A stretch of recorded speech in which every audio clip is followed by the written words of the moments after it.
I really wanted to talk about this since I just checked Baro's inventory and I saw it, and that is the Halikar Wraith.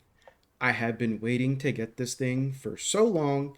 The last time it was in, I remember checking my phone, checking the Warframe Reddit and the Baro inventory post, and they were like, "Yo, Halikar Wraith is back," and I was like, "Oh, I should get that. I don't have it mastered yet. Let me go grab it." Never logged on to grab it. I was playing other games, doing something else that weekend or whatever, and now it is finally back. I've been waiting to get this thing. It has a cool gimmick where the explosions with it have a chance to disarm enemies, so that's really cool. It has innate blast damage on heavy attack, so that's really awesome. If you're familiar with the wolf sledge and how that works, you know why heavy attack glaives plus blast damage is really good. And I think this thing probably needs some more love because a lot has changed with glaives since the Halikar Wraith has came into existence. With the glaive rework and how heavy attacks work now, with the galvanized mods, influence, how blast proc works. There's a lot going on for this thing to be good. If you've seen my wolf sledge or video, or if you've seen the wolf sledge at all in any video, this thing has kind of got a similar idea going on with blast damage, forced blast damage, influence, glaive heavy attack style of things. You get the picture with this. But here's this glaive heavy attack. Hopefully we get our there go our galvanized mods. Yeah, it's a chunker. Obviously, it's not gonna burst down these heavy units here, but if you've seen me described influence before, not one-shotting heavy units is pretty good still because they act as like conduits for your influence procs to spread out and go all around to more trash units. But it is a very good heavy attack glaive. I have zero forma in this thing. I just got it. I just modded it up and put a slap to build on it. Got a potato. Got a melee incarnate adapter for it. Melee incarnate adapter. Just a melee arcane adapter, not incarnate. And it's awesome. I'm really happy with this thing. I'm really happy with how easy it was to invest to and make that good, as you saw there against those Steel Path Corrupted. And we'll just hop right into my build here. Get the quick and dirty out of the way. Unique trait, 50% chance to disarm enemies when thrown. Do I think you're going to be noticing this a lot? And no, probably not. Is it probably useful? Yeah, I think it's cool. I love when weapons have something, kicking them up a little bit, just a little bit to put them up there. Um, so I'm really happy. I'm just happy I have this now. I'm excited. I'm a little jumpy since I finally own this thing. Finally got to master it and getting my master rank up. But if you've seen my Wolf Sledge video, this is literally the exact same build except for volatile quick return because the Wolf Sledge isn't technically a glaive and it can't use this mod. But this is what we got going on here. Double electric because we're running influence. Now, if you're just grabbing this thing from Baro and you're like, dude, you're nuts, I'm not putting influence on this thing and using a arcane adapter, I would go heat mods for when you're fighting the infested or armored enemies, or I would go double toxin for when you're fighting the corpus enemies. Blast toxin and blast heat will be an awesome combo with this. The only thing you really lose out on with missing influence is just that sick AoE. That's what makes it so fire, is just the AoE you get. But this is my fully maxed out build.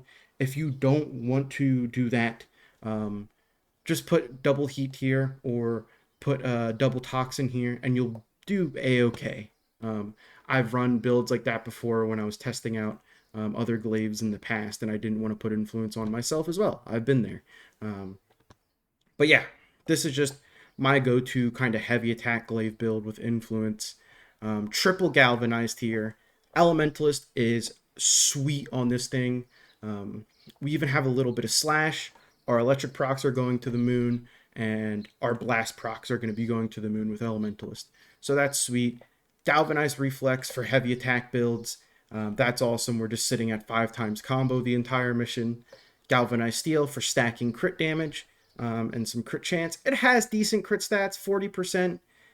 It's not the craziest thing in the world, but you will crit every now and then. It'll feel good when you crit an acolyte and get some like crazy blast proc or electric tick on them. So that's cool. primed pressure point for our damage. It's probably the best raw damage mod we can put on. You kind of can prime entire rooms nowadays with sentinels, so maybe I don't hate condition overload here. This is more of an up to you thing between these two. Organ Shatter, heavy attack, wind up speed, crit damage, and volatile quick return for the blast radius. And if we do hit a guy and it bounces, we get that little bit of explosion and whatnot. It's cool. Realistically, with this much modding space, we have 9 space left over. You can fit a lot with 9 capacity. You could honestly put Gladiator Might there for more damage. Dispatch Overdrive. This is actually a fun mod. 60% movement speed on heavy attack hit, and it's a heavy attack glaive. So this is like a fun mod. There's a lot you could do here. What else would I throw on? A normal smite mod, and then you can invest later and maybe put another forma in. Well, put a forma in and use one of the prime smite mods if you wanted to go that far, because of how they interact with like blast procs and electric procs and such. Corrupt Charge for more initial combo. Do you get the 6 with that? 6 or 7 with reflex and corrupt charge maybe. I don't know that it's worth it. I got my volatile quick return on. It feels good. It feels great. I'm enjoying this build. I just ran it and I was like, I gotta talk about this. I'm excited to get the Halikar Wraith finally. So that's the showcase. We killed all the grunts there and about a couple heavy attacks. That's my build. It's pretty simple. It's identical to like all of my glaive builds. And now it's time to go hop in a mission. I think we're gonna go to the Void, do some mod, maybe kill Captain Vor. Definitely kill an Acolyte. So I'll see you there. Yo, yo, yo. All right, we're here in some Mott Steel Path Survival. Gonna let my energy pads go off here so I can get my iron skin going, my overguard skin. And we can survive and then just go for kills then. Probably get like 300k here, right? Yeah, 362. And we'll just go to town with this thing. Hopefully get our galvanized mods going. And our blast procs and our electric procs. And just have a dear old time. Yeah, this thing's a monster. I'm really happy with it. All the glaives are good. I don't think I've been let down. Well, the Orvius is interesting. The Orvius has forced cold procs. It's more of a utility weapon. If there's ever a reason where you'd have to apply cold procs to an entire room, the Orvius will be your friend.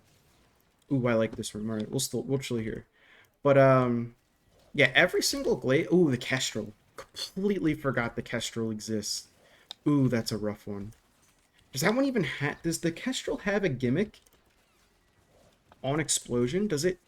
What does it force proc? Does it force proc impact? Ugh. Maybe not all the glaives are good. Maybe I'm sleeping on the Kestrel and someone has some, some 5-star meal they cooked up with the Kestrel. Yeah, I don't know. But the Falcor slaps. The Falcor, not a heavy attack glaive. It is a light attack glaive. It is a status monster. I love the Falcor.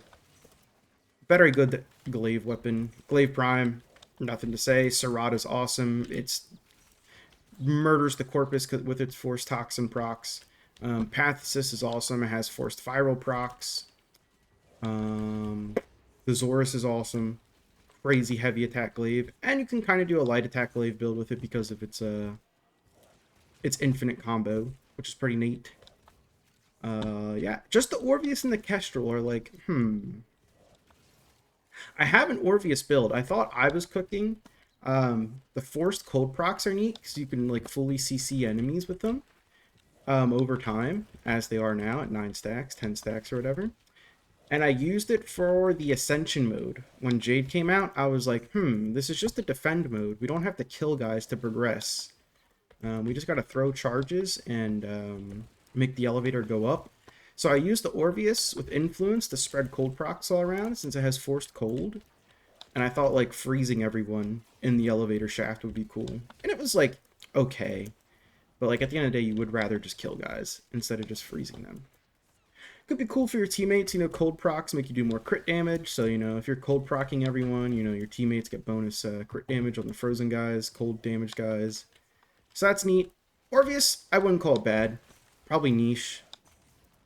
But the Kestrel? Yeah, the Kestrel's just got me scratching my head. Maybe I'm not a knower. Maybe someone else knows ball on the Kestrel. But every other glaive, there's a build. There's a way. Where there's a will, there's a way. Serrata, Pathicist, Zorus, Orvius, Glaive. Boop, boop, boop. Just a glaive called Glaive. John Glaive. Pretty funny. Boom, boom. What do we got? Torment. Bring him on. Bring him on. Where you at? Where you at? How do I expect this to do? Hello? I mean, it's doing fine. I don't even really think I'm hitting them. They're in a weird spot down there. I mean, it did fine. I think they would have died to electric procs and whatnot there. It looked like was going to happen. I could. They were weird in that little, the ditch right there. All right, where's Vor? Hi, Vor. How are you going to do against this thing? Probably okay. Oh, he's chunking. He's getting chunked.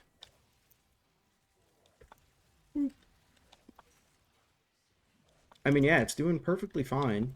There's not much to say. I need to make sure I'm killing all these goons up here.